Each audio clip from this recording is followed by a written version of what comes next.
नमस्कार दोस्तों, Byju's exam prep IAS Hindi में आप सभी का स्वागत है। आज हम आपके सामने 1 मार्च 2022 के समाचार विश्लेषण प्रस्तुत कर रहे हैं, जिसमें द हिंदू समाचार पत्र के प्रमुख आलेखों की हम समीक्षा करेंगे और उनसे संबंधित जो भी महत्वपूर्ण मुख्य परीक्षा के अभ्यास प्रश्न हैं, उनकी उत्तर संरचना की भी हम चर्चा करेंगे। आज की अपनी चर्चा को प्रारंभ करने से पहले आप अभ्यर्थियों के लिए एक महत्वपूर्ण सूचना है। आज से बायजूस एग्जाम प्रेप आईएएस की तरफ से समाचार विश्लेषण की पीडीएफ फाइल को डिस्क्रिप्शन में भी दिया जाएगा। आप पीडीएफ को डाउनलोड करके समाचार विश्लेषण के संबंध में अलग अलग आलेखों से संबंधित जो भी तथ्य हैं उनका संकलन आगामी अपनी परीक्षाओं के महत्व के अनुसार कर सकते हैं और भविष्य में उनका उपयोग भी कर सकते हैं। आज की अपनी चर्चा को हम प्रारंभ करते हैं और सबसे पहले सत्र के विषय हम देखते हैं। हमारा पहला विषय है यूक्रेन की स्थिति, भारत का राष्ट्रीय हित। यूक्रेन संकट के समय भारत के राष्ट्रीय हित किस रूप में पूर्ण हो सकते हैं, हम किस तरह की नीति अपना सकते हैं, उसके संबंध में आलेख में प्रमुख रूप से चर्चा है। हमारा दूसरा आलेख है साइबर हमलों की रिपोर्ट करना। यहाँ पर जो भी साइबर हमले हो रहे हैं उनकी रिपोर्ट अगर की जाए, सूचना दी जाए, तो उनको रोकना और भविष्य में उसके प्रभाव को न्यूनतम कर पाना ये आसान होगा। इस संबंध में आलेख में प्रमुख रूप से चर्चा है। तीसरा, सिल्वर लाइन एक वैनिटी प्रोजेक्ट नहीं है। केरल में सिल्वर लाइन परियोजना हाई स्पीड रेलवे का एक नेटवर्क है जिसके संबंध में विवाद तेजी से बढ़ रहा है, जिसमें पर्यावरणीय समस्याओं को लेकर और अन्य विवाद भी हैं। उसी संदर्भ में आलेख में चर्चा है। चौथा आलेख है देवचा पचामी कोयला ब्लॉक को लेकर भूमि विरोध प्रदर्शन। पश्चिम बंगाल के बीरभूमि जिले में इस कोयला खदान को लेकर विवाद बढ़ा है, उसी संदर्भ में हम चर्चा करेंगे। अंत में फिनलैंडाइजेशन, प्रमुख रूप से फिनलैंड के साथ में सोवियत संघ के जो संबंध हैं, अगर हम शीत युद्ध से पहले की बात करें, जब रूस की जगह सोवियत संघ अस्तित्व में था, तो इस प्रकार की एक नीति अस्तित्व में आई थी, उसी की हम चर्चा करेंगे। और वर्तमान समय में किस तरह से इसके उपयोग हो सकते हैं या इस तरह की नीति का कोई महत्व है, वह भी आलेख में चर्चा है। अंत में हमारी चर्चा के आधार पर मुख्य परीक्षा के अभ्यास प्रश्नों की उत्तर संरचना की हम चर्चा करेंगे। आज के अपने पहले आलेख को हम देखते हैं Ukraine situation, India's national interest. यहाँ पर आलेख में यूक्रेन समस्या के साथ में भारत के राष्ट्रीय हितों को किस रूप में साधा जाए, यह प्रमुख रूप से चर्चा की गई है। यह आलेख प्रश्न संख्या 8 पर और सामान्य अध्ययन के द्वितीय प्रश्न पत्र में अंतर्राष्ट्रीय संबंध से जुड़ा हुआ है। रूस के द्वारा यूक्रेन पर जो हमला किया गया है उसमें प्रमुख कारण ये बताया गया है कि यूक्रेन की जो धरती है उसका उपयोग प्रमुख रूप से उन कार्रवाइयों के लिए हो रहा है जो रूस के लिए सुरक्षा संकट बना रहे हैं। इसी के साथ साथ रूस का ये भी एक तरह से मानना है कि वहाँ पर जो सत्ता वर्तमान में काम कर रही है वह एक तरह से वैधानिक रूप से सही नहीं है, क्योंकि जो सत्ता स्थापित की गई है वह पूरे यूक्रेन में जो लोग हैं उनके बहुमत के साथ में नहीं है। इस तरह के विचारों के आधार पर प्रमुख रूप से यूक्रेन में जो सत्ता है उसका रूस के द्वारा विरोध किया जा रहा है और इस हमले का प्रमुख रूप से एक आधार बताया गया है। 2005 में रूस के राष्ट्रपति व्लादिमीर पुतिन ने 1991 में सोवियत संघ का जो विघटन हुआ था उसे एक सबसे बड़ी भू राजनीतिक दुर्घटना के रूप में स्वीकार किया था। यानी सोवियत संघ के विघटन की स्थितियों को वो स्वीकार नहीं कर रहे थे। लेकिन वर्तमान में अगर हम रूस में देखें तो उन लोगों के द्वारा भी सोवियत के विघटन को सही माना जाता है और व्लादिमीर पुतिन का एक प्रयास ये भी माना जाता है कि सोवियत संघ की 1991 से पहले की जो स्थितियां हैं उनको एक तरह से लाया जाए। यानी जो देश सोवियत संघ के प्रभाव में थे, उसमें शामिल थे, वहां तक रूस का विस्तार एक तरह से बढ़ाया जाए।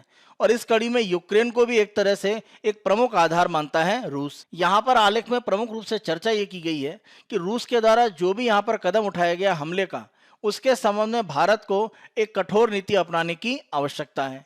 क्योंकि अगर हमने इस समय ये नीति नहीं अपनाई तो इस तरह के जो हमले हैं किसी भी अन्य देश में अगर होते हैं आगे चलकर, तो उसको लेकर हम कठोर नीति आगे नहीं अपना सकते हैं। ये एक अलग तथ्य है कि रूस हमारा मित्र राष्ट्र है, हमारे संबंध रूस के साथ बहुत मजबूत हैं। लेकिन जब हम वैश्विक स्तर पर बात करते हैं कि हम एक मजबूत सामरिक शक्ति के रूप में उभर रहे हैं, प्रमुख रूप से हिंद प्रशांत की अगर हम बात करें, तो वहां के लिए हमें यह घोषणा करनी होगी कि हम किस तरह से रूस की इस कार्रवाई का विरोध करते हैं या रूस के द्वारा ये जो हमला किया गया है इसको गलत रूप में मानते हैं। किस तरह से अन्य प्रयास हो सकते हैं जिससे हम रूस को रोकने के लिए प्रयास कर सकते हैं। प्रमुख रूप से सुरक्षा परिषद में जो प्रस्ताव आया था उसमें भारत ने वोट नहीं किया और अपने आप को वहां पर अनुपस्थित रखा।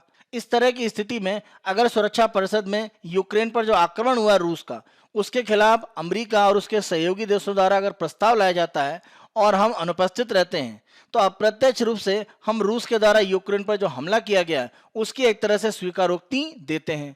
और इससे हमें बचने की आवश्यकता है, क्योंकि किसी भी लोकतांत्रिक देश में इस तरह से किया गया हमला सही नहीं माना जा सकता है। तो इस आधार पर हमें अपने जो भी पक्ष हैं उनको आगे बढ़ाने की आवश्यकता है। यहाँ पर आलेख में प्रमुख रूप से चर्चा की गई है कि अगर हम ब्रिक्स संगठन की बात करें, यानी Brazil, Russia, India, China, south Africa, तो ब्रिक्स संगठन की अगर हम पिछले सितंबर 2021 की बैठक की बात करें तो इस बैठक में नई दिल्ली घोषणा को एक तरह से स्वीकार किया गया था। नई दिल्ली घोषणा 13वें ब्रिक्स शिखर सम्मेलन में अनुच्छेद 22 के अंतर्गत स्वीकार की गई। पांचों ब्रिक्स राष्ट्रों के द्वारा यह स्वीकारोक्ति की गई थी इस घोषणा में कि किसी भी देश के खिलाफ अगर एक तरफा बल का प्रयोग होता है तो वो उसका विरोध करेंगे, और अगर किसी तरह के विवाद हैं जिस पर यह हमला हो रहा है तो विवाद को हल करने के लिए शांतिपूर्ण तरीके से उसका समाधान निकाला जाना चाहिए। किसी भी राज्य की क्षेत्रीय अखंडता या जो राजनीतिक स्वतंत्रता है उसके खिलाफ बल का प्रयोग नहीं होना चाहिए, और यह स्पष्ट रूप से जो नई दिल्ली घोषणा है उसमें इसको खारिज किया गया था। सितंबर 2021 की इस घोषणा में रूस साझेदार है और फरवरी 2022 में वह एक हमला कर देता है, तो उसके द्वारा ये जो घोषणा की गई थी उसका एक तरह से सम्मान नहीं किया गया। इस स्थिति में अगर हम देखें तो रूस का यूक्रेन पर जो हमला है वो इस प्रस्ताव का खुला उल्लंघन है। भारत इस प्रस्ताव में एक तरह से शामिल था, इस घोषणा में शामिल था, इसीलिए भारत को रूस के द्वारा किए गए इस कदम का विरोध करना चाहिए, क्योंकि जिस प्रस्ताव में 5 देश शामिल थे, एक देश अगर उल्लंघन करता है तो अन्य देशों के द्वारा उसका विरोध किया जाना चाहिए। इस आधार पर भारत को रूस के इस कदम का विरोध करना चाहिए। अगर हम अपने राष्ट्रीय हितों को देखें तो वर्तमान में भारत के समक्ष विकल्प किस रूप में है। पहला महत्वपूर्ण विकल्प यह है कि भारत को मुखर होकर जो भी विरोध है रूस का वो करना चाहिए, क्योंकि रूस के द्वारा जो नीति अपनाई गई है वो एक तरह से अंतर्राष्ट्रीय मानदंडों पर खरी नहीं उतरती है। प्रमुख रूप से अभी हमने जो चर्चा करी कि ब्रिक्स के द्वारा जो दिल्ली प्रस्ताव स्वीकार किया गया था, रूस जिसमें साझेदार था, रूस ने एक तरह से उसका ही विरोध किया है। तो ऐसी स्थिति में रूस को यूक्रेन से अपने जो सशस्त्र बल हैं उन्हें वापस बुलाना चाहिए और बैठक के माध्यम से एक शांतिपूर्ण तरीके से जो भी समस्या है उसका हल निकाला जाना चाहिए। अगर हम देखें तो इस दिशा में एक कदम उठाया भी जा चुका है, क्योंकि रूस और यूक्रेन के बीच में जो बैठक है वो बेलारूस में प्रारंभ हुई है, लेकिन अभी उसके कोई समाधान एक तरह से अंतिम रूप में नहीं दिख रहे हैं, लेकिन एक प्रस्तावित प्रक्रिया चल रही है। उसी प्रक्रिया को आगे बढ़ाया जाना चाहिए और रूस को यूक्रेन से अपनी सेना वापस बुलानी चाहिए, क्योंकि जिस प्रस्ताव में भारत शामिल था उसमें शांतिपूर्ण तरीके से किसी भी विवाद को हल करने के लिए कहा गया है। यदि रूस के द्वारा भारत के सुझाव को नहीं माना जाता है, सेना वापस नहीं बुलाई जाती है, तो भारत सरकार को संयुक्त राष्ट्र महासभा में अपनी घोषणा एक तरह से करनी चाहिए, और घोषणा का रूप ये होना चाहिए कि संयुक्त राज्य अमेरिका का जो प्रस्तावित मसौदा है जो सुरक्षा परिषद में है उसका एक तरह से विचार करने की प्रक्रियाएं बढ़नी चाहिए, और भारत को जो भी संशोधन एक तरह से इस प्रस्ताव में कहे जा रहे हैं उन संशोधन के बाद इसको स्वीकार करने के लिए मतदान करना चाहिए, क्योंकि अगर हम ऐसा करेंगे तो हम रूस की जो स्थितियां हैं उसको नियंत्रित करने के प्रयास में एक भागीदार बनेंगे। रूस के द्वारा जो भी हमला किया गया है अगर भविष्य में इसका विश्लेषण होगा तो भारत इसके समर्थक देशों में गिना जाएगा, और किसी भी लोकतांत्रिक देश पर इस तरह से हमला सही नहीं माना जा सकता है। तो भारत अगर इसका समर्थन अप्रत्यक्ष रूप में दिखा रहा है, क्योंकि सुरक्षा परिषद के मतदान में उसने शामिल अपने आप को नहीं किया, तो ये एक तरह से समर्थन दिखाने की स्थिति है। इसीलिए भारत को अपने जो प्रस्ताव है उस पर पुनर्विचार करने की आवश्यकता है। इसी के साथ साथ भारत को क्वेड का जो समूह है वहां पर उनकी नीतियों को और विस्तारित करने की जरूरत है, जहां पर भारत और संयुक्त राज्य अमेरिका के साथ साथ जापान और ऑस्ट्रेलिया भी शामिल हैं। हमारी कोशिश ये होनी चाहिए कि क्वेड के जो उद्देश्य हैं और जो प्राथमिकताएं हैं उनको फिर से तैयार किया जाए, क्योंकि वर्तमान स्थितियों में हम देखें तो रूस और चीन के साथ मिलकर एक आक्रामक वैश्विक सामरिक नीति को आगे बढ़ा रहे हैं, जिसमें रूस ने यूक्रेन पर हमला किया है। तो ऐसी स्थितियों में अगर हम देखें तो क्वेड के उद्देश्य ज़्यादा स्पष्ट होने चाहिए और रणनीति की रूपरेखा भविष्य के लिए तैयार की जानी चाहिए, और जो भी एक तरह से आवश्यक संसाधन है इन चारों देशों के पास जिससे हिंद प्रशांत क्षेत्र में सुरक्षा की स्थिति मजबूत की जा सके उसको जुटाने का एक तरह से प्रयास करना चाहिए, और अमेरिका के साथ मिलकर क्वेड को और आगे बढ़ाने का प्रयास होना चाहिए। अगर ये स्थितियां बनती हैं तो वैश्विक सामरिक स्थिति में हम संतुलन की स्थितियां बना सकते हैं, अन्यथा वर्तमान में ये जो संतुलन है ये रूस और चीन के साथ मिलकर एक जो धुरी बन रही है उसकी ओर झुकता हुआ दिखाई पड़ रहा है। हमें ध्यान रखना पड़ेगा, जब हम रूस का समर्थन कर रहे हैं तो अप्रत्यक्ष रूप से हम चीन का भी समर्थन कर रहे हैं, क्योंकि रूस की नीतियों को वर्तमान में चीन पूरा समर्थन दे रहा है। हमें ध्यान रखना पड़ेगा, जब सोवियत संघ अस्तित्व में था तो सोवियत संघ को कमजोर करने के लिए संयुक्त राज्य अमेरिका ने चीन के साथ मिलकर एक तरह से काम किया था और उस आधार पर शीत युद्ध में सोवियत संघ को कमजोर किया था अमेरिका ने चीन के साथ मिलकर। वर्तमान में अगर आप देखें तो सोवियत संघ यही काम कर रहा है, वो चीन के साथ साझेदारी बनाकर अमेरिका की जो एक वैश्विक स्थिति मजबूत है उसको कमजोर करने का एक प्रयास कर रहा है। तो ऐसी स्थिति में हमें अमेरिका के साथ जो समर्थन की स्थितियां हैं वो बढ़ानी होंगी, क्योंकि रूस चीन के संबंध ज्यादा प्रगाढ़ दिख रहे हैं। ऐसी स्थितियों में अमेरिका के माध्यम से हम अपनी स्थितियों को मजबूत कर सकते हैं और चीन के विरुद्ध हमारे पास जो एक तरह से संभावित शक्ति है जिसका उपयोग करके हम चीन के साथ शक्ति संतुलन में एशिया में रह सकते हैं, उसको हम वास्तविक रूप में और ज्यादा क्षमतावान बना सकते हैं। और ये स्थितियां हमें अमेरिका के समर्थन से ही मिलेंगी, जिसमें रक्षा के क्षेत्र की अलग अलग प्रौद्योगिकी और तकनीकी जो भारत को प्राप्त हो। इस आधार पर हम चीन के साथ अपने जो संबंध हैं उनको भी एक संतुलन की स्थिति में एशिया में ला पाएंगे और इसके लिए संयुक्त राज्य अमेरिका का समर्थन आवश्यक है। और संयुक्त राज्य अमेरिका का समर्थन प्राप्त करने के लिए भविष्य की स्थितियों में हमें वर्तमान में रूस की जो नीतियां हैं उनका कठोरता से एक तरह से विरोध करना होगा, जिससे कि वैश्विक मंच पर भारत एक सामरिक शक्ति के रूप में स्वीकार हो, वरना हम इस हमले के समर्थक के रूप में गिने जाएंगे और भविष्य में एक मजबूत सामरिक शक्ति के रूप में भारत का जो उभार है उसमें एक समस्याएं बन सकती हैं। आज का हम अपना दूसरा आलेख देखते हैं, रिपोर्टिंग साइबर अटैक्स। यह आलेख पृष्ठ संख्या 9 पर सामान्य अध्ययन में तृतीय प्रश्न पत्र में साइबर सुरक्षा से जुड़ा हुआ है। प्रमुख रूप से इस आलेख में यह चर्चा की गई है कि जो भी साइबर हमले होते हैं प्रमुख रूप से इनकी रिपोर्ट की जानी चाहिए। यानी बहुत सारे इस तरह के हमले अलग अलग कंपनियों और संस्थाओं पर होते हैं जिनको रिपोर्ट नहीं किया जाता है, और कुछ इस तरह के डर होते हैं जिसके माध्यम से कंपनियां इस तरह के साइबर हमलों की सूचना नहीं देती हैं। जब तक साइबर हमलों की रिपोर्ट नहीं होगी हम उनसे मुकाबला कैसे कर पाएंगे, या साइबर अटैक का जो नुकसान है उसको कम कैसे किया जा सकता है। आलेख में प्रमुख रूप से इसी आधार पर चर्चा की गई है। भारत में साइबर सुरक्षा से संबंधित जो नियम है वो जल्द जारी किए जा सकते हैं इलेक्ट्रॉनिक्स और सूचना प्रौद्योगिकी मंत्रालय के द्वारा। साइबर सुरक्षा के ये जो नए नियम जारी किए जाएंगे इसमें प्रमुख रूप से उद्देश्य ये है कि किसी भी संगठन पर डाटा लीक सहित साइबर अपराध की जो रिपोर्ट है वो करने की जिम्मेदारी डाली जाएगी। यानी अगर किसी संस्था से कोई भी डाटा लीक होता है या चोरी किया जाता है तो जिम्मेदारी संगठन पर डाली जाएगी। अगर किसी भी तरह का साइबर हमला होता है तो उसकी रिपोर्ट करना, उसकी सूचना देना, यह जिम्मेदारी भी संगठन पर डाली जाएगी।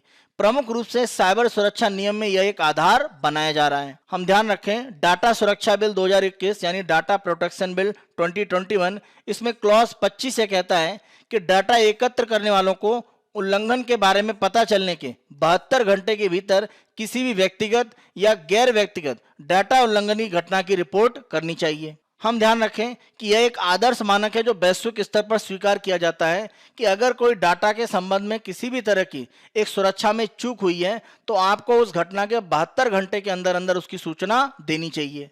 अगर हम देखें तो डाटा सुरक्षा के संबंध में जो आदर्श मानक है उसे यूरोपीय संघ का माना जाता है, जिसको जनरल डाटा प्रोटेक्शन रेगुलेशन कहा जाता है, यानी GDPR, general data protection regulation. और यह प्रमुख रूप से अगर हम देखें तो यूरोपीय संघ और यूरोपीय आर्थिक जो क्षेत्र है वहां पर लागू होता है। यहां पर भी हम देखें तो GDPR जो यूरोपीय संघ में लागू है साइबर सुरक्षा के नियम को लेकर, इसमें भी एक निश्चित समय के भीतर अगर कोई डाटा का उल्लंघन हुआ है तो उसकी रिपोर्ट करना अनिवार्य है। यहाँ पर साइबर हमलों का जो शिकार है वो निजी कंपनियों के साथ साथ सरकारी सेवाएं और विशेष रूप से जो उपयोगिता वाली यूटिलिटी सर्विसेज हैं, जिसमें प्रमुख रूप से पेयजल, प्राकृतिक गैस, पेट्रोल, डीजल, इस तरह की जो आपूर्ति है, बिजली की आपूर्ति है, उसमें व्यवधान साइबर हमलों के माध्यम से डाला जाता है। और इस तरह की घटनाओं का अगर हम आर्थिक रूप देखें तो साइबर क्राइम मैगजीन के अनुसार एक आंकड़ा दिया गया है कि 2021 में वैश्विक स्तर पर 6 ट्रिलियन का नुकसान साइबर अपराधों से हुआ। अगर इस आंकड़े को आधार हम मान लें तो यूएसए और चीन के बाद यह दुनिया की तीसरी सबसे बड़ी अर्थव्यवस्था है। यानी साइबर अपराध में जो नुकसान हो रहा है लगभग 6 ट्रिलियन अमेरिकी डॉलर का, यह दुनिया में तीसरी सबसे बड़ी अर्थव्यवस्था का रूप हो सकता है। अमेरिका में 2021 में अगर हम देखें तो राष्ट्रव्यापी जो गैस पाइपलाइन है उसके खिलाफ एक रैंसमवेयर का हमला हुआ था। यानी वहां पर एक विशेष धन की मांग की गई जिसके आधार पर जो भी गैस पाइपलाइन थी उसमें जो बाधा पहुंचाने की प्रक्रिया उसको रोका जाएगा। यानी साइबर हमलों का शिकार गैस पाइपलाइन को अमेरिका में बनाया गया, जिससे अमेरिका का जो पूर्वी तट है वहां पर पेट्रोल डीजल का लगभग हम देखें 45% का जो परिवहन है, यानी जो पेट्रोल डीजल की सप्लाई की जाती है उसको कम कर दिया। तो आप भविष्य में समझ सकते हैं कि साइबर हमलों की स्थितियां कितनी बेकट हो रही हैं और इनसे बचने के लिए हमें जो भी महत्वपूर्ण बुनियादी ढांचा है वो बदलने की आवश्यकता है, उसमें कुछ सुधार करने की आवश्यकता है। साइबर हमलों को रोकने के लिए प्रमुख रूप से एक महत्वपूर्ण आधार माना जाता है कि साइबर हमलों की जो सूचना है वो एक तरह से उपलब्ध होनी चाहिए, क्योंकि अनुसंधान में ये सामने आया है कि जो भी साइबर हमले हैं उनकी सूचना सामान्य रूप से आगे नहीं पहुंचाई जाती है, इसीलिए उनकी रोकथाम करना उतना आसान नहीं है। अगर हम प्रमुख रूप से भारत में देखें तो अगर किसी भी तरह का साइबर हमला होता है और उसकी सूचना अगर दी जाती है तो भारत में किसी भी तरह के साइबर अपराध के संबंध में उसके निवारण करने के लिए प्रमुख रूप से जो नोडल एजेंसी है सर्ट यानी कंप्यूटर इमरजेंसी रेस्पॉन्स टीम, भारतीय कंप्यूटर आपातकालीन प्रतिक्रिया दल, उसके द्वारा एक तरह से कार्रवाई की जाती है। और अन्य संगठन जो उस तरह के हमलों के शिकार हो सकते हैं उनको भी संबंधित जो भी एक तरह से सुरक्षा कमजोरियां हैं वो बताई जाती हैं। यानी एक संस्था में जो साइबर अपराध हुआ है और उसका कारण क्या है वो एक तरह से दूसरी संस्था बी या अन्य संस्थाओं को बताया जाता है, जिससे वहां पर साइबर अपराध की घटनाएं ना हो पाए। इसीलिए जो भी साइबर अपराध हैं उनकी सूचना देना काफी आवश्यक है, जिससे कि निवारण किया जा सके और अन्य संस्थाओं को भी इस तरह के हमले से बचाया जा सके। अगर इस तरह के साइबर हमलों की सूचना दी जाती है तो प्रमुख रूप से जो भी एक तरह से साइबर हमले हैं उन पर एक तरह से जो प्रक्रियाएं करके रोक लगाई जा सकती है वो किया जा सकता है। इसी के साथ साथ साइबर सुरक्षा का जो ढांचा है उसमें सुधार किया जा सकता है।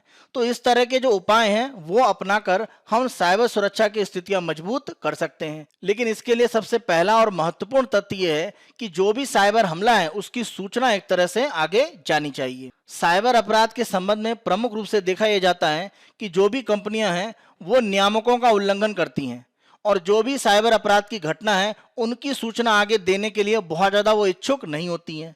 इसका बड़ा कारण क्या है? इसका कारण यह है, अगर किसी कंपनी के द्वारा साइबर अपराध को आगे बताया जाता है कि उनके साथ हुआ है, इसका मतलब उनकी सुरक्षा और गोपनीयता की स्थिति बहुत कमजोर है, ऐसा अनुमान लगाया जाएगा और इसके आधार पर कंपनी की जो प्रतिष्ठा है उस पर नकारात्मक प्रभाव पड़ता है। इसीलिए कंपनियों के द्वारा साइबर अपराध को एक तरह से छुपाने की प्रक्रियाएं दिखती हैं। कंपैरिटेक कंपनी के द्वारा किए गए एक अनुसंधान में ये तथ्य सामने आए हैं कि अगर किसी कंपनी के द्वारा साइबर अपराध को स्वीकार किया जाता है कि वहां पर किसी भी तरह के साइबर अपराध की घटना हुई है तो उनकी कंपनी के जो शेयर होते हैं वो आने वाले 3 महीनों में औसतन 3.5% गिरते हैं। और लंबी अवधि में अगर हम देखें तो साइबर हमला कंपनियों को बाजार में एक तरह से उनके जो प्रदर्शन उसको कमजोर करने के लिए उत्तरदायी बन जाता है, क्योंकि लोगों का जो विश्वास है वो कंपनी पर कमजोर होता है।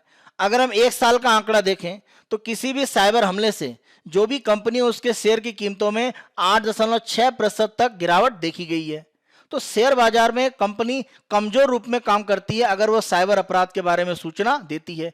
इसीलिए कंपनियां साइबर अपराध की सूचनाएं आगे देने से बचती हैं। कंपनियों का यह मानना है कि साइबर अपराध के संबंध में अगर वो किसी घटना का खुलासा करते हैं, किसी नियामक संस्था को बताते हैं, तो उनको जो भी एक तरह से दंड दिया जाएगा वो एक तरह से कम होता है, बजाय इसके कि वो साइबर अपराध की घटना का अगर खुलासा करते हैं तो उनको जो भी प्रतिष्ठा में नुकसान होता है और जिसके आधार पर आगे चलकर उनके शेयरों की कीमतें घटती हैं तो वहां पर एक तरह से ज्यादा नुकसान होता है। इसीलिए कंपनियां साइबर अपराध की घटना को नहीं बताने के दंड स्वरूप जो पेनल्टी है उसे देने के लिए तैयार हैं।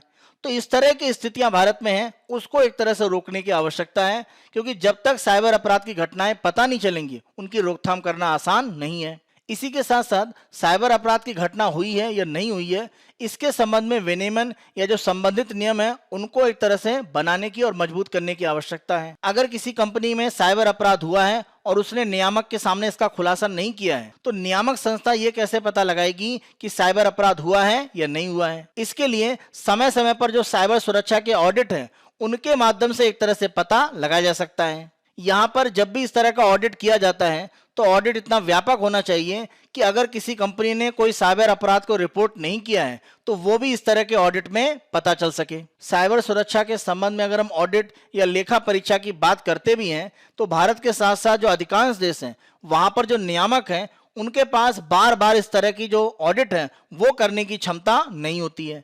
इस कारण से जो भी साइबर अपराध है उनका पता लगाना आसान नहीं होता है अगर उनका खुलासा नहीं किया गया। विभिन्न कंपनियों को यह स्पष्ट रूप से पता होता है कि साइबर अपराध के जो ऑडिट हैं उनके होने की संभावना बहुत कम है, क्योंकि साइबर अपराध के ऑडिट करने के लिए बहुत बड़े स्तर पर हमारे यहाँ संरचनाएं नहीं है। साइबर अपराध के ऑडिट होने की संभावना कम है, और अगर ऑडिट होता है तो जो भी एक तरह से उल्लंघन हुआ है, जो भी एक तरह से साइबर अपराध हुआ है, उस घटना का पता लगने की संभावनाएं भी कम होती हैं। दोनों स्थितियों में फर्म एक तरह से अपने आप को सुरक्षित महसूस करती है, इसीलिए जो भी साइबर अपराध की घटनाएं हैं उनका खुलासा नहीं किया जाता है। साइबर अपराध को लेकर स्थितियां मजबूत करने के लिए क्या संभव समाधान हो सकते हैं? साइबर अपराध की जो घटनाएं हैं उनका खुलासा करना या प्रकटीकरण करना, उसके अलावा जो भी नियम है वो किस रूप में बनाए जा सकते हैं, उनके समाधान कैसे हो सकते हैं, वो हम यहाँ पर देखते हैं। सरकार के द्वारा समय समय पर साइबर सुरक्षा प्रभाव आकलन संचालन किया जाता है, और तीसरे पक्ष में जो भी साइबर सुरक्षा के ऑडिटर्स होते हैं उनके माध्यम से किया जाता है। उनकी एक लिस्ट बनाकर रखी जाती है और उनके माध्यम से साइबर सुरक्षा प्रभाव का आकलन राष्ट्रीय और राज्य स्तर पर किया जाता है, जिसमें अलग अलग सरकारी विभागों के बीच में जो भी साइबर सुरक्षा को लेकर स्थितियां हैं उनका ऑडिट किया जाता है, और जो भी सुरक्षा खतरे हैं या जो भी एक तरह से घटनाएं साइबर सुरक्षा की हो सकती हैं उनका पता लगाने का प्रयास किया जाता है, और साइबर अपराध की घटनाओं को कैसे टाला जा सकेगा उसके संबंध में भी इस आकलन में अपने सुझाव दिए जाते हैं। सरकार के द्वारा यह भी अनिवार्य किया जा सकता है कि समय समय पर सुरक्षा ऑडिट रिपोर्ट निजी फर्मों द्वारा प्रकाशित की जाए, और प्रवर्तन के लिए इनका अचानक सुरक्षा ऑडिट भी किया जाए, जिससे कि जो ऑडिट एक तरह से हो रहा है उसकी वैधता को सिद्ध किया जा सके, और जो संस्थाएं या कंपनियां हैं वो भी अपने यहाँ साइबर सुरक्षा को लेकर ऑडिट करती रहें। इलेक्ट्रॉनिक्स और सूचना प्रौद्योगिकी मंत्रालय के द्वारा भारत सरकार की साइबर सुरक्षा को लेकर जो आश्वासन की स्थितियां हैं उनकी पहल के रूप में जो भी आईटी के सुरक्षा उत्पाद हैं या जो सुरक्षा प्रोफाइल है उनका मूल्यांकन और प्रमाणन करने के लिए देश भर में सामान्य मानदंड परीक्षण प्रयोगशालाएं और प्रमाणन निकाय स्थापित किए गए हैं। इनके माध्यम से आपने अपने आईटी तंत्र में जो भी साइबर सुरक्षा के लिए तंत्र बनाया है उनकी जांच की जाती है और उनको एक तरह से प्रमाणन दिया जाता है कि ये सुरक्षित है। तो इस तरह की प्रयोगशालाएं भारत में जगह जगह स्थापित हैं, जिससे साइबर सुरक्षा की स्थितियां मजबूत होती हैं। आईबीएम कंपनी के द्वारा बेंगलुरु में साइबर सुरक्षा कमांड सेंटर स्थापित किया गया है। सरकार को कोशिश करनी चाहिए कि अन्य कंपनियों के द्वारा भी अपनी जो भी एक तरह से संपत्तियां हैं जिनको वो साइबर अपराध से सुरक्षित करना चाहते हैं, उसके लिए इस तरह के जो साइबर सुरक्षा कमांड सेंटर हैं वो स्थापित करें, और इसके लिए सरकार को कंपनियों को प्रोत्साहित किया जाना चाहिए। भारत सरकार के द्वारा साइबर अपराध के संबंध में जो मानक स्थापित करने की बात चल रही है, अगर स्थापित किए जाते हैं तो इससे भारत में जो मानक हैं वो ईयू यानी यूरोपीय संघ के जीडीपीआर मानक के बराबर हो जाएंगे। ऐसी स्थिति में भारत उन देशों के समूह के करीब पहुंच जाएगा जिनके पास सीमा पार डाटा प्रवाह के लिए यूरोपीय संघ के समान साइबर सुरक्षा और डेटा सुरक्षा है।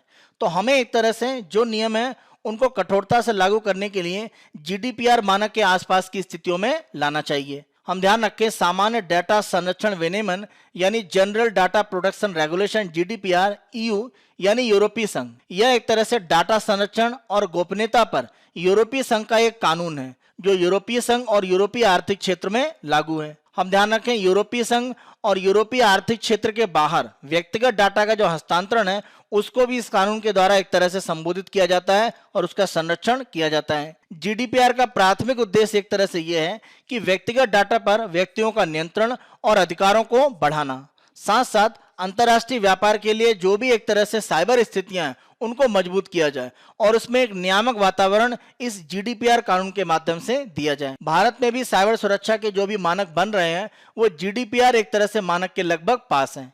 इससे अंतर्राष्ट्रीय स्तर पर हमारे मानक होंगे और साइबर सुरक्षा को लेकर भारत की स्थितियां अंतर्राष्ट्रीय स्तर पर मजबूत मानी जाएंगी। हम अपने अगले आलेख को देखते हैं। The silver line is not a vanity project. Kerala में प्रस्तावित सिल्वर लाइन परियोजना के माध्यम से सेमी हाई स्पीड रेलवे का जो नेटवर्क है वो बिछाने पर विचार किया जा रहा है और इसके संबंध में धीरे धीरे विरोध की स्थितियां भी बढ़ी हैं। आलेख में इसके जो अलग अलग पक्ष हैं उन पर चर्चा की गई है। केरल में सिल्वर लाइन परियोजना सेमी हाई स्पीड रेलवे का एक प्रोजेक्ट है जिसमें केरल की राजधानी तिरुवनंतपुरम और इसके सबसे जो उत्तरी जिले हैं कासरगोड, उनके बीच में 530 किलोमीटर का एक नेटवर्क बिछाया जाएगा रेलवे का। सिल्वर लाइन परियोजना के लागू होने के बाद तिरुवनंतपुरम से कासरगोड के बीच की दूरी 4 घंटे से कम समय में पूरी की जा सकती है। वर्तमान में इसमें कम से कम 12 घंटे का समय लगता है। वैश्विक स्तर पर सेमी हाई स्पीड या हाई स्पीड ट्रेन के नेटवर्क हैं, वो उन देशों में परिवहन को एक तरह से मजबूत करते हैं और आर्थिक विकास को बढ़ाने में योगदान करते हैं। इसका एक बड़ा उदाहरण अगर हम देखें तो जापान में शिंकानसेन हाई स्पीड रेलवे के नेटवर्क को हम कह सकते हैं। दूसरे विश्व युद्ध में जापान जिस तरह से तबाही से गुजरा था और 1950 के दशक में उन्होंने इस हाई स्पीड रेल नेटवर्क को बनाने की जब बात करी तो लोगों ने इसकी व्यवहार्यता पर ही सवाल उठाए। लेकिन 1964 में जब ये उद्घाटन हुआ उसके बाद अगर हम देखें तो वर्तमान में ये जो हाई स्पीड रेल नेटवर्क है जापान का शिंकानसेन, इसको एक शक्तिशाली एजेंट माना जाता है जापान में परिवहन को मजबूत करने के लिए। और वर्तमान में जापान का जो आर्थिक पुनरुत्थान है दूसरे विश्व युद्ध के बाद, उसके प्रतीक के रूप में जापान में इस हाई स्पीड रेल नेटवर्क को एक तरह से बताया जाता है। केरल में 1980 के दशक की जो स्थितियां हैं वो केरल को आर्थिक टेक ऑफ के लिए लगभग तैयार कर रही थी। जब हम आर्थिक टेक ऑफ की बात करते हैं तो अर्थव्यवस्था में तेजी से विकास करने की स्थितियां। भारत में अगर हम अन्य राज्यों की तुलना में देखें तो केरल में सार्वजनिक स्वास्थ्य और शिक्षा का स्तर रिकॉर्ड स्तर पर मजबूत माना गया और अगर हम देखें तो वर्तमान में भी यही स्थिति जारी है। और केरल की जो स्थितियां हैं वो पूर्वी एशिया की जो बड़ी अर्थव्यवस्थाएं थी उनके लगभग बराबर थी। स्वास्थ्य और शिक्षा की जो मजबूत स्थिति है वह केरल को मजबूत आर्थिक विकास के लिए एक आधार तैयार कर रही थी। लेकिन प्रमुख रूप से अगर हम देखें तो केरल इस तरह के आर्थिक विकास को बड़े पैमाने पर प्राप्त करने में सफल नहीं रहा। इसका बड़ा कारण यह था कि बुनियादी ढांचा, अनुसंधान और साथ साथ शैक्षणिक संस्थानों में जो सार्वजनिक क्षेत्र का निवेश है वो अपेक्षाकृत रूप में केरल में कम आया। इसी के साथ साथ दशकों से अगर हम देखें तो केरल कौशल का एक बड़ा निर्यातक रहा है। भारत में और बाहर के देशों में अगर हम देखें तो 10 से 15 लाख केरल के जो लोग हैं वह नर्स, इंजीनियर, शिक्षक, मीडिया पेशेवर इन रूप में काम करते हैं और एक तरह से इनकी कुशलता का लोहा भारत ही नहीं बाहर के देशों में भी माना जाता है जहां पर भी ये काम कर रहे हैं। लेकिन क्योंकि केरल से बाहर कार्य कर रहे हैं तो केरल की अर्थव्यवस्था को प्रत्यक्ष रूप से किस तरह से लाभ इनसे पहुंचाया जाए, यह सरकार का प्रमुख रूप से केरल में एक उद्देश्य है। केरल राज्य योजना बोर्ड के द्वारा केरल में आर्थिक विकास के लिए क्या संभावनाएं भविष्य के लिए हो सकती हैं उस पर प्रमुख रूप से काम किया जा रहा है। इसी कड़ी में अगर हम देखें तो केरल में कई संभावनाएं हैं। प्रमुख रूप से अगर हम देखें तो पर्यटन और सूचना प्रौद्योगिकी के अलावा केरल में संभावनाएं स्वास्थ्य सेवा, जीवन विज्ञान, जैव प्रौद्योगिकी, मीडिया और एनिमेशन, अंतरिक्ष और वैमानिकी प्रौद्योगिकी और कृत्रिम बुद्धिमत्ता, ये अलग अलग क्षेत्र हैं जो केरल में आगे बढ़ सकते हैं। कोविड-19 की बात की स्थिति में अगर हम देखें तो बहुत सारी कंपनियां, स्टार्टअप अपने काम करने के स्थान के लिए हरियाली युक्त और कम भीड़भाड़ वाले जो क्षेत्र हैं वहां एक तरह से जाना चाहते हैं। और अगर हम केरल की बात करें तो इस तरह की स्थितियां केरल में बड़े पैमाने पर उपलब्ध हैं, तो इसका भी केरल आने वाले समय में लाभ उठा सकता है। केरल में किसी विशेष स्थान पर विशेष जिले में ही आर्थिक विकास सबसे ज्यादा हुआ है ऐसा नहीं है।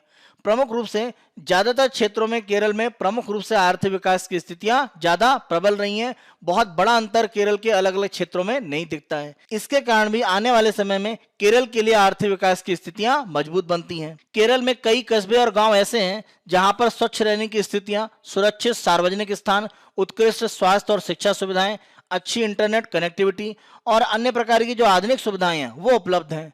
और इस आधार पर आने वाले समय में कार्य करने के प्रमुख क्षेत्र के रूप में अलग अलग जो कंपनियां हैं वो केरल को अपना स्थान बना सकती हैं।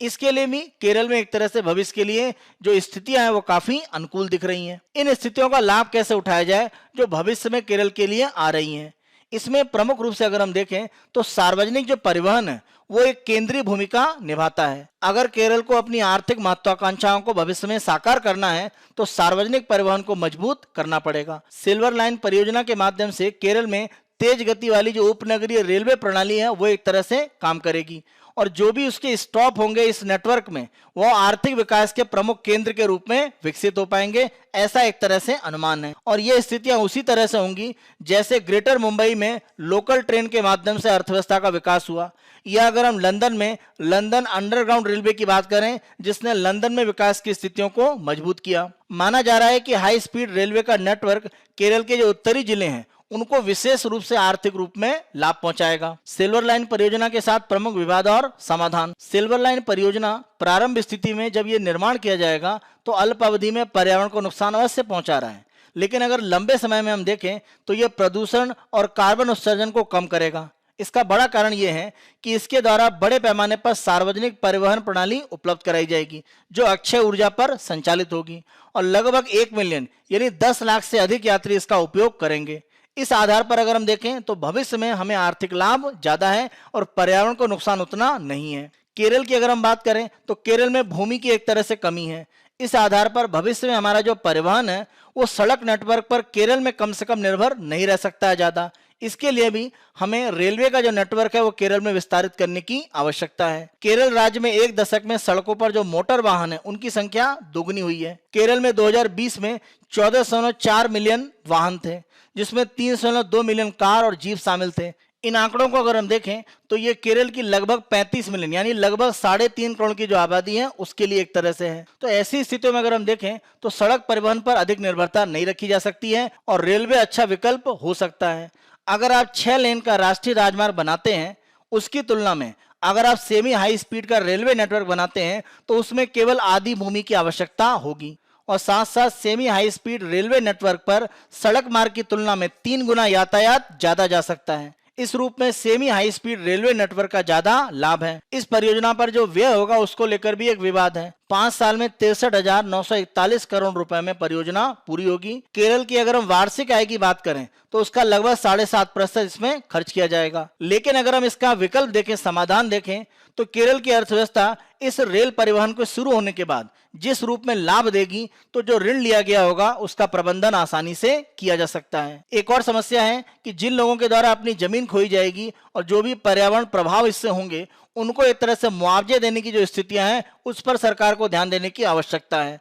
अगर ऐसी स्थितियां नहीं हुई तो यह परियोजना सही से लागू नहीं हो पाएगी और पर्यावरण प्रभाव आकलन करके न्यूनतम प्रभाव करने की प्रक्रियाएं की जानी चाहिए। साथ साथ केरल में सिल्वर लाइन परियोजना बनने के लिए अलग थलग होकर काम नहीं करना होगा। केरल में जो अन्य प्रकार के आर्थिक विकास हैं उनको इसमें जोड़ना होगा, वो चाहे औद्योगिक विकास हो, प्रौद्योगिकी विकास हो या पर्यटन क्षेत्र। यानी जिन जगहों से सिल्वर लाइन परियोजनाएं गुजर रही हैं उनके आसपास के क्षेत्रों में औद्योगिक, प्रौद्योगिकी और पर्यटन को केरल में बढ़ावा देने का प्रयास करना चाहिए। इसी आधार पर सिल्वर लाइन का जो लाभ है वो केरल में बड़े पैमाने पर हो सकता है। अपने अगले आलेख को हम देखते हैं, land protest over Deocha Pachami कोयल ब्लॉक। यह पश्चिम बंगाल के बीरभूमि जिले में एक कोयले की खदान है जिसके संबंध में विवाद धीरे धीरे बढ़ता जा रहा है। आलेख में इसी संबंध में प्रमुख रूप से चर्चा है। पश्चिम बंगाल सरकार के द्वारा देवचा पचमी कोयला ब्लॉक में खनन शुरू करने की योजना बन रही है। माना जा रहा है कि यह देश का सबसे बड़ा कोयला ब्लॉक है जिसमें लगभग 1198 मिलियन टन कोयला है और 1400 मिलियन क्यूबिक मीटर बेसाल्ट का भंडार है। यह क्षेत्र लगभग 12.31 वर्ग मीटर और लगभग 3400 एकड़ के क्षेत्र में फैला हुआ है। परियोजना जहां पर विस्तारित की जा रही है वहां पर लगभग 21,000 की आबादी है जिसमें लगभग 12 गांव हैं। प्रमुख रूप से अनुसूचित जाति और अनुसूचित जनजाति के क्षेत्र हैं जो बड़े पैमाने पर यहाँ पर शामिल हैं। खास तौर से अगर हम बात करें तो संथाल अनुसूचित जनजाति का यह प्रमुख एक क्षेत्र है। पश्चिम बंगाल सरकार की 35,000 करोड़ की यह परियोजना भूमि अधिग्रहण को लेकर प्रमुख रूप से समस्या का सामना कर रही है। इस परियोजना के लिए 1,000 एकड़ जमीन सरकार के पास है लेकिन बचा हुआ जो 2400 एकड़ है यह अधिग्रहण करना है। सरकार के पास जो जमीन है उसमें से 300 एकड़ वन भूमि का क्षेत्र है। जब भी हम वनों के क्षेत्र की बात करते हैं उसका नियंत्रण जनजातियां सरकारों को देने में बहुत ज्यादा एक तरह से रुचि नहीं रखती हैं। यह विरोध का एक बड़ा कारण बन रहा है क्योंकि जब तक पूरी जमीन का अधिग्रहण नहीं होगा यह परियोजना प्रारंभ नहीं हो सकती है। तो विवाद के जो प्रमुख बिंदु हैं वो संथाल जनजाति क्षेत्र है। तो जनजाति हितों के संरक्षण को लेकर एक तरह से इस परियोजना पर सवाल उठाए जा रहे हैं। यहाँ पर कोयला का जो खनन किया जाएगा वो ओपन कास्ट कोयला खनन के रूप में होगा। यानी आप देखें किसी भी क्षेत्र में अगर मान लीजिए कोयले का खनन का क्षेत्र है तो ऊपरी भाग में एक तरह से चट्टानों को हटाते हुए कोयला निकाला जाएगा। यानी इस तरह से आप देखें तो अलग अलग एक गहरे गड्ढे के रूप में ऊपरी सतह को हटाकर यहाँ पर खनन किया जाएगा। तो खुले रूप में यह खनन है वो वायु के संपर्क में एक तरह से होता है। यानी कोयले का खनन आंतरिक भाग में नहीं है, खुले रूप में किया जाएगा और इस आधार पर माना जा रहा है कि जो प्रदूषण की स्थितियां हैं वो बढ़ सकती हैं। इसको लेकर भी एक बड़ा विरोध किया जा रहा है। पर्यावरणीय मंजूरी की स्थिति अभी भी एक तरह से यहाँ पर नहीं मिली है। तो जब तक पर्यावरणीय मंजूरी नहीं मिलती है यह परियोजना नहीं शुरू हो सकती है। तो इसको लेकर भी पर्यावरणविद विवाद कर रहे हैं कि पर्यावरणीय मंजूरी प्राप्त करने के बाद ही इसमें भूमि अधिग्रहण या अन्य प्रक्रियाओं को शुरू किया जाए। अंतिम रूप में प्रमुख विवाद यह है कि परियोजना का जो विवरण है उसको सार्वजनिक नहीं किया गया है, यानी पब्लिक डोमेन में इस परियोजना की सूचना नहीं है। जब तक सूचना नहीं होगी परियोजना किस रूप में काम करेगी, कितने लोगों को नुकसान होगा, कितने लोगों की आजीविका छिनेगी, कितनों की जमीन छिनेगी, इसके संबंध में तथ्य बहुत स्पष्ट नहीं है।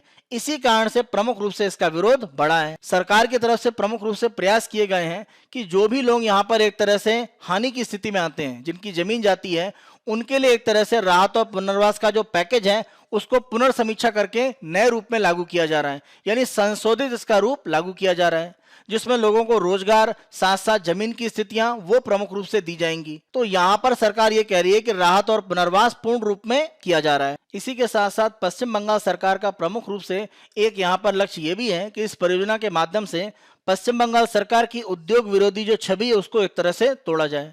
क्योंकि आप ध्यान रखें, वर्तमान जो मुख्यमंत्री हैं उन्हीं के नेतृत्व में सिंगूर में एक तरह से एक बड़ा आंदोलन किया गया था, जिसके आधार पर टाटा का जो नैनो प्लांट है वो पश्चिम बंगाल से बाहर गया था। इस आधार पर पश्चिम बंगाल सरकार की उद्योग विरोधी जो छवि है उसको तोड़ने का एक प्रयास है। और सरकार का कहना है कि इस परियोजना के माध्यम से लाखों नौकरियां राज्य में एक तरह से बनेंगी, तो नौकरियों को वापस लाना और अन्य राज्य में जो युवा पश्चिम बंगाल से जा रहे हैं रोजगार के लिए, उनके प्रवास को रोकना, यह भी पश्चिम बंगाल सरकार का प्रमुख उद्देश्य है।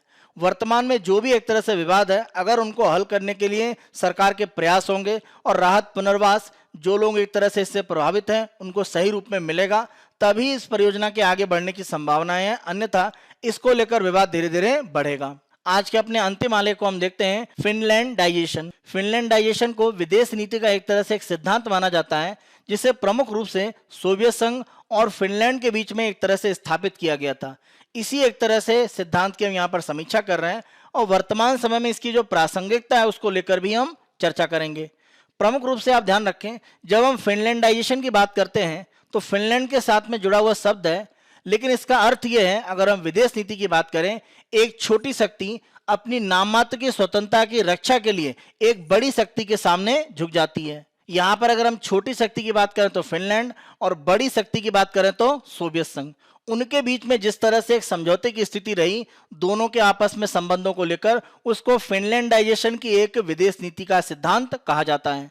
हम ध्यान रखें कि यह सिद्धांत शीत युद्ध के समय प्रमुख रूप से लागू हुआ। शीत युद्ध की अगर हम बात करें तो दूसरे विश्व युद्ध के समाप्त होने के बाद और 1991 तक, यानी 1945 से लेकर 1991 तक की स्थितियां, जब संयुक्त राज्य अमेरिका और सोवियत संघ दो अलग अलग धड़ों के रूप में काम कर रहे थे, तो उनके बीच में जो विवाद की स्थितियां थी, अलग अलग देशों को अपना समर्थक बनाने की नीति थी, उसको शीत युद्ध एक तरह से कहा जाता था।